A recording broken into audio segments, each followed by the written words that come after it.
What's up, everybody? I am back. It took me a minute to get this one done. Until I get my headsets and shit in, go ahead, take down those socials, follow, because this is your place. Edge to Otaku, whether it's on Twitch, YouTube, Kick, Facebook, this is your place for anime content. This is your place to go each and every week for One Piece. And I know it's been a weird couple of weeks. We've had some off weeks. We had some shit going on. All right, you got the socials by now. Let's take these down. We are here because I was notified yesterday, and I didn't have enough time. I wanted to research because we didn't have brief spoilers this week, but we got all the fucking full spoilers for some reason. When I say full spoilers, I mean full summary. So what we're gonna do, we're gonna go through it now. We're gonna go through chapter 1184, the full summary spoilers for Brook's epic past. And let me just continue. We're gonna get young Brook, so I just want that to marinate for a minute for everybody out there. We're getting young Brook inside a flashback already, so it's a flashback inside of a flashback. This is where we're at, folks. Oda has done it again. I always love the way that Oda does his work. I'm not one of those motherfuckers that's like, oh, well, Oda shouldn't be doing flashbacks. It takes away from the story. No, they always add more to the fucking story. It always adds lore that motherfuckers that skip arcs in the manga and the anime have to go back and watch and read. So fuck that. We're not worried about you bitches and want to bitch about it. This is imperative shit. And we have been saying forever that Brook, being as old as he is and dead, is going to have a past and a history that is very imperative to the Straw Hats, integral to the story. So that's what we're about to fucking get into. I'm about to pull this up. Now, the first couple people that notified me about this were Worst Generation and the Will of Marco, because Pew Piece is not covering... hang on a second, let's do this. I forgot we still had this for what's the name of them. But Pew Piece is not covering brief and full spoilers weekly like they were previously. Okay, so who, I think it is the Will of Marco. Yes, the Will of Marco. That is our it's either Pew Piece, Ray Don, or the Will of Marco. So the Will of Marco has this full fucking story for Brook, and I love the way he had Brook crying, like Soul King Brook crying. Let's get into it. The chapter title: If Everyone Dies, All That Will Be Left Are Bones. This chapter title is another reference to Brook's song in the chapter, like the previous one, which was Morn Maid, which he sung, and everybody's like, shut the fuck up, Brook, when he was in his 20s. The cover page requests Brook getting shocked by Portuguese men of war while sea bathing. And what I saw were, because I think this was the first print, because this came out, this came out a day ago, so they should have had like the brief and the raw scans, but I saw Jellyfish shocking Brook, and they all had emu eyes. So Portuguese men, don't think so. So the chapter begins with Princess Shuri, who is now 12. Last time we saw her, she was 7. Brook was 20 years old. She is 14 years old, rejecting marriage proposals from 5 neighboring kingdom princes. She defeats them all in sparring combat and declares that she despises weak men and those who lack musical talent. Brook, however, shows up, and he is now the very old age. He's just a little bit older. He's 27. He's 27 years old. The prince says, whoa. Another prince says, I yield. Shuri says, so weak. The prince says, we're sorry. And Shuri says, I have absolutely no interest in weak men or men who can't play music. And the prince says, music. And then the scene cuts to her walking away with Brook. And again, I'm giving you the play-by-play. This is going to be like a TCB scan, because when I get the TCB scan, I can give you the actual lay. This is just written dialogue. So we will dive deeper into Brook piece. So scene cuts to her walking with Brook, side by side, hand in hand. Brook says, is it true you beat up those princes? And then Shuri says, that's right. You like strong women, don't you, Brook? I've gotten stronger. And I've seen it two ways, prettier or cuter too. And the Brook says, it seems like it. She says, I wonder if my chest will fill out magnificently in the future too. The dubbing, the actual translations for this, we got two of these. I saw this one. I actually almost put this up as the thumbnail. She said, do you think my chest will go boing in the future like my mom's? And this one says, do you think my chest will be magnificent in the future and true? And Brooks says, and he has like kind of like a disgusted look on his face. He's like, stop that. It's improper. And then Shuri says, what? You're acting just like Dad. And then Brooks sees two beautiful women, runs to them, gets down on bent knee and says, oh, beautiful lady, may I see your panties? So somewhere between age 20 and 27. And this chapter might tell us if he did this when he was younger as well. But Brooks been a panty man all his life. Before he was dead, I like it. Brooks got style. Shuri throws the sword at Brooks' head and hits him. It bounces off. She says, you, stop it.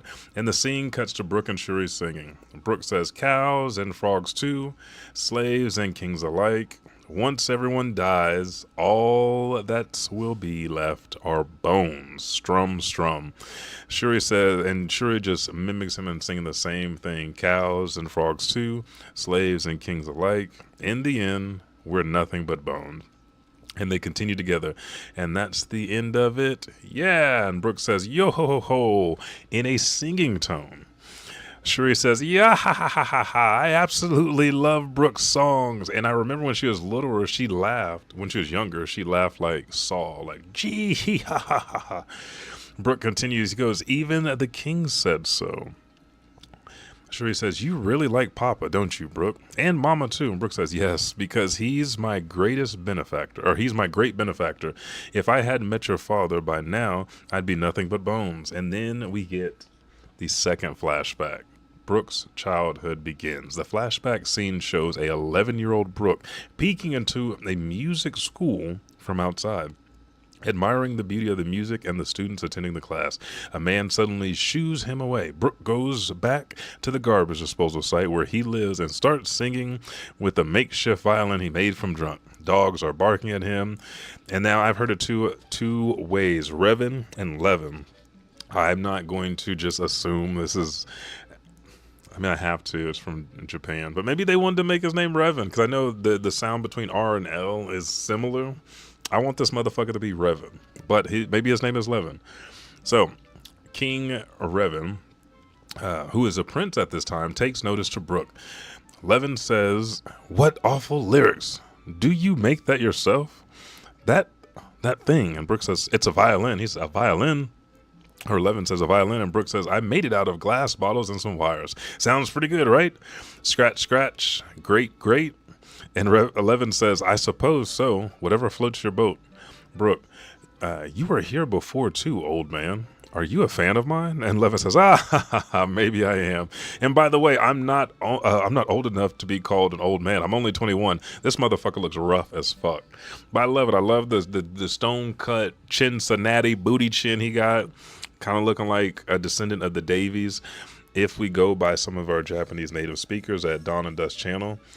Maybe Joy Boy's crew had a Figarland as a swordsman on the crew and a Davy D. Jones on his crew as well, because Robin herself, if you go back to Long Ring Long Land, for those motherfuckers didn't skip it, does not say that Davy Jones was a captain. He was a crewmate on a ship. So go review that shit. Long Ring Long Land is amazing. Foxy, come on now. Foxy, the slow beam. We continue. Brooke says, what? But you've got an old face. Yo ho ho ho ho ho. You must have a real rough life. And Levin says, that's a weird laugh you got. And Brooke again, yo ho ho ho ho. Then I shall call you Big Bro Aniki. As a sign of our friendship, I'm going to treat you to a festival meal, Aniki. I caught some grasshoppers and frogs too. Delicious. He said, the secret ingredient is curry powder. I steal it from the marine ship that come by every once in a while. If you add this, everything tastes just like curry. It's not a secret ingredient at all. Yo ho ho ho. And Levin just looks at him like, nigga, you don't know you got real food somewhere? Levin reminisces about his daily life as royalty. And then we see someone told him today's suit features dollar Abilene's caught off the coast of the Ural Peninsula, simmered in red wine and A6 rank ruby beef. Prince, this is your daughter. This is your daughter of a souffle. She graduated at the top of her class from Anoa Academy. And then Levin starts to tear up. Brooke says, what's wrong? Nikki, you were so happy that tears are starting to come from your eyes. And Levin says, yeah. He says, this place is a stereo too. I'm just a little tired. I'm thankful for this. And Levin eats Brooke's prepared meal. Gak! It tastes terrible, but Levin looks down at the plate and he eats it nonetheless. And Brooke laughs, yo, is it so delicious that it made you tremble? That's it, right? I'm so glad. All right, I'm going to sing for you, Aniki. What? Forget about the money. It's fine, I say. Aniki, we're both going through hard times, right? So the scene cuts to Brooke being captured by a bunch of pirate thugs and is being held in a warehouse at the port. He's tied to a chair and his face is fucked up. Eyes swole up. Afro's still looking good as fuck, but he's got scrapes and shit on his nose. He's not happy. He's not a happy camper. Brooke says, I don't know anything. It's a misunderstanding. As he coughs. The Marine soldier's, liar, you're a smuggler, aren't you? And smuggler is in quotes, so we shall get something else once the TCB scans and the official spoilers come out. He says, this is what it is. Where's the powder you were told to transport by the gang? Where did you hide it? And the Marine soldier continues, we paid a fortune because we heard you had it. What the hell is this? It's just regular old curry powder. And Brooke starts to sing, cows, frogs, slaves, and kings. Once everyone dies, all that will be left are bones. The Marine soldiers say, don't sing. And Brooke, it will be over in a flash if I sing, even dying. It will end quickly. Goodbye, stray dogs. Goodbye, Aniki, as he says farewell to everything as he sings his last song. But the Marine soldiers say, either way, he saw our faces. Let's kill this one. Then we hunt down the gangs. Brooke screams and sings, once everyone dies, all that will be left are bones, as he's crying and singing loud right before they kill him. Then suddenly the door of the warehouse is blown open and Levin goes, Brooke! The Marine says, huh? Levin says, and Brooke goes, Aniki. The Marines say, Prince Levin. And Brooke says, what? A prince? And Levin approaches Brooke and hugs him. Levin says, thank goodness, Brooke. I didn't know what I would do if you had died. And then the convoy soldier says, Prince, please step back. The battle convoy will handle the rest. Levin says, don't be stupid. I'm doing this with my own hands. These guys put my friend through hell. I'm going to make them feel the exact same pain. And we get I saw this panel that Levin is a dual sword wielder. So him and his wife, Candel, are fucking swordsmen, which is why Brooke loves the sword. Because I was like, what are the chances that Luffy would have got another swordsman? I was like, they're pirates. But the way that Brooke fights, like fencing, like he has a rapier, it's very specific. We continue. The Marines say, hey, wait, it's Asperia's battle convoy. And then the comms are linked to King Levin. Levin-sama, we have captured the dealer from the Moron family. So remember last chapter in 1183, Queen at that time, because Brooke is...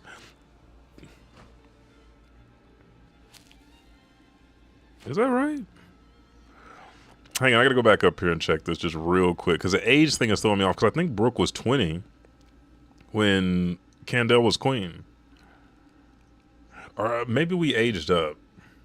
And now we got to go back to 1183. But either way, Candel is the battle convoy swordsman, captain. And we see... There we go. The comms are telling them that the Moron family who tried to capture Queen Candel at the end of chapter 1183, we see them back here again. And this must be where the feud really starts to ramp up. The comm says, we also got the illegal drugs and the smuggler. The Marine says, so this brat really is just a kid who loves curry powder. And then the convoy, that's fucked up. Convoy soldier says, Prince, please control your personal feelings. The Marines are backed by the world government. And Levin says, if the government is going to protect men like this, it's truly the end of the world. Right, Kendall? And Kendall says, I'm your dagger. I shall accompany you. Marines, we're Marines. And Levin says, shut up. All of you are garbage. Reuven and Kendall attack and defeat the Marine thugs. Reuven is coming in with 2 swords on the right side of the panel, and Kendall's coming in with her one. The same attack that we saw Brook do last chapter, and her. Brook says, a swordsman? So cool. And the citizens say, hey, did you hear? And citizens continue to talk. Kendall-sama has once again saved the country, they say. The scene cuts to Asteria Kingdom Palace. Brook regains consciousness. And Levin looks at Brook and says, Brook, have you come to? And Kendall says, it's not that I'm angry, Prince Levin.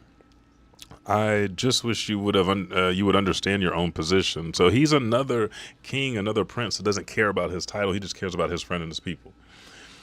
Levin says, all right. Hey, Brook. And Brook says, so you were a prince, Aniki? Levin says, about that matter, I'm sorry. It wasn't that I wanted to trick you. It's just that the time I spent with you was so much fun. More importantly, don't tell anyone about the incident that you stole, the curry powder. And Kendall says, every time Levin-sama went missing, our blood ran cold. I never would have imagined he was out enjoying the company of such a cute friend, as she lovingly taps Brook's forehead. And then Brook, so smitten that he suddenly leans back and a nosebleed with 3 hearts around him. Kendall says, oh, forgive me. I didn't realize your wounds were still so deep. And Lem says, no, it's fine. Just leave him be. More importantly, this guy right here is my favorite musician. Give him a room in the barracks and give him real instruments and let him attend school.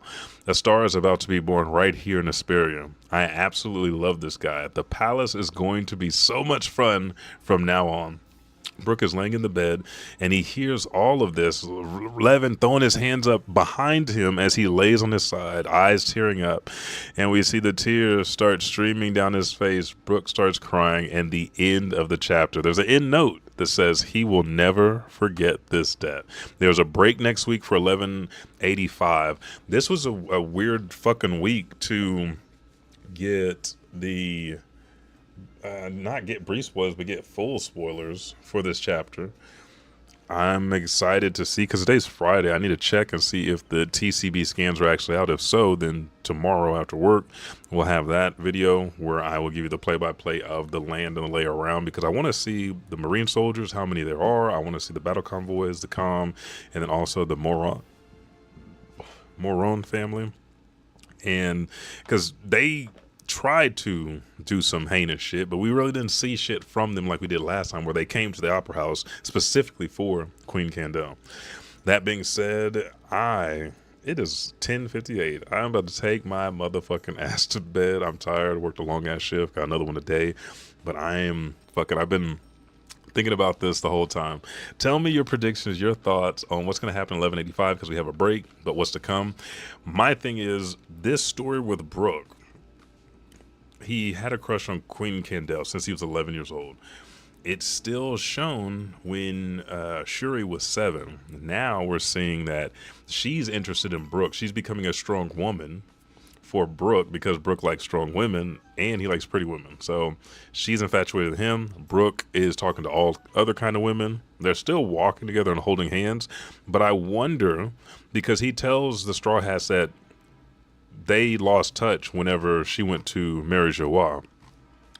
I wonder if they were supposed to get married. I wonder, Queen Kendall dies at some point somehow. King Levin is still the king, but then the Holy Knights come, kill him, and try to steal Shuri, and he can't protect her, or some shit like that. Or, since he called her the father killer, Emu, she gets sent to marry Joie. She comes back as a Holy Knight apprentice, like Shanks and Harold were, and then she goes back and kills Reuven and Candel, and then leaves, and Brooks never sees her again. I'm trying to think of Brook's timeline. And I also heard this theory that I love, that the Rumbar pirates, because Brook's not the captain, but they were from Asperia. So after the king and queen are murdered, after Shuri leaves, there's no king or queen, they get together, Captain York, he gets with the guys together, maybe instills Brook with a new life, and then Brook becomes a part of that crew until they all die. And then Luffy becomes his third benefactor, because if we're looking at his lineage, it's Reuven, it'll be Yorkie, and then it'll be Luffy. Those three men he has given his life to be, you know, a better, I want to say better man. I was going to say swordsman, but really a better person, a better man. Like when Brook talks about what Luffy saved him from and his life, and then even the backstory with the Rumbar pirates, going back here to the man that he was eating shit with curry powder on it. With the prince who took him in and taught him how to play instrument, got him into school, taught him the sword, which he saw and loved, and now he is the head of the battle convoy.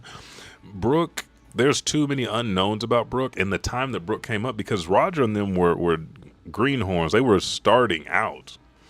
And Brook's like, oh yeah, I know those rookies. Whatever happened to them? He didn't give a fuck. That's how low on the totem pole they were at that time. And also, we forget, Brook lived through an era where the Rocks pirates not only had the Rocks and the Roger pirates had the events of God Valley erased, but they had 25 other fucking incidents in Article 18 of the World Governments. We don't know what the fuck that is, or maybe they had 18 incidents in Article 25. It's one of the two. But either way, Brook lived through this shit where stuff was being fucking erased, and if he ever ran into them or ever had a Davy back fight, he knows so much more. Between Brook and Robin, we should damn near have the whole fucking history, because Brook actually lived through it. Robin researched it. And then Vegapunk, we got Lilith now, getting ready to bring back Stella because they had that extra body. There's so much shit getting ready to come on. For 1185, we're going to see the divide. What happens? Well, he just got in school. I think we're going to get 2 more chapters of flashback, unless he divides a chapter like he did this time, where it's Brook at 27 and Shuri at 14, and then it goes back to him at 11. They could do start back and he's 11, fast forward to when Shuri's getting ready to leave us on a cliffhanger, or they could do Oda could do all next chapter with young Brook at the end of cliffhanger, then the next chapter aging up and seeing why Shuri was taken and became Gunko. Either way, let me know what you think. This chapter, I love this chapter. I can't wait for the TCB scan so I can see more of it. I've seen probably about 8 panels. And this is a small chapter too. This is a short chapter. I think it's 12 to 14 pages. So if you're reading on Shonen Jump, it's 13 pages. So it is short. It is nice, tight, and compact, which makes me believe he'll do a 2-parter next chapter. If not, he will stretch those chapters out, because there's dialects and context in there that's going to be relevant on Elbaf, because Brook just started talking about what happened and why he's confused, and he's leading them somewhere, because this is the only reason Brook talked to her. He didn't try to attack.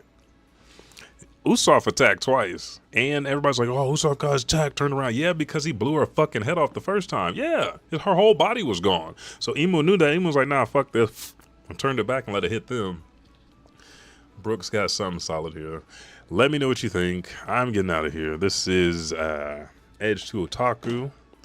You can find us everywhere. You can also find Edge to Gaming on Twitch, where you'll see these videos Monday, Tuesday, Thursday, Sunday, and there can be Friday and Saturdays like this week, off weeks where they put shit out late. It'll be random days, but join us here at Edge to Otaku. Make sure to follow on YouTube. Make sure to follow everywhere. And yeah, thank you guys so much. Let me know what you think about Brook. I'm excited. The Soul King, we got so much from Brook. It's more than damn near everybody else, really, because there's so many different ages. Most of it's just like young and then old, or just a backstory. And with Brook, we're getting age 11, 20, 27. We've seen him in his 30s. We've seen him in his 80s and now 90. So Brook done aged up. Thank you guys so much. I'm Elijah 5000. This is Edge 2 Gaming and Edge 2 Otaku. Make sure to support our sponsors in the corner here. EmmyEats.com, or Emmy Eats Ramen is the world's first high protein, high fiber, low sodium, and low carbohydrate ramen that's plant-based. You can go to their website, put in promo code EDGE2G, $5 off your online purchase. 6 different flavors of ramen: roasted pork tonkatsu, black garlic chicken, tom yum shrimp, beef, spicy beef, red spicy miso, and creamy chicken. Also, go to switcheries.com if you have a Nintendo Switch, no matter if it's first generation, second generation. They have cases, covers, accessories, thumb grips, everything, anime, video game theme, and other original designs. Use promo code EDGE10 to get 10% off your purchase. Thank you guys. Everything that you do, if you support the sponsors, helps support the show. If you don't need that, don't support the sponsors. Help supporting the show by sharing. If you want to contribute, go ahead and subscribe. You get good shit when you subscribe, fun shit, and you get more notifications from me. And I know people like notifications. That's who they're given to, them motherfuckers. So, you know, I am who I am. I do what I do. But we will have more of these. And thank you guys. Catch you in the next one. Peace.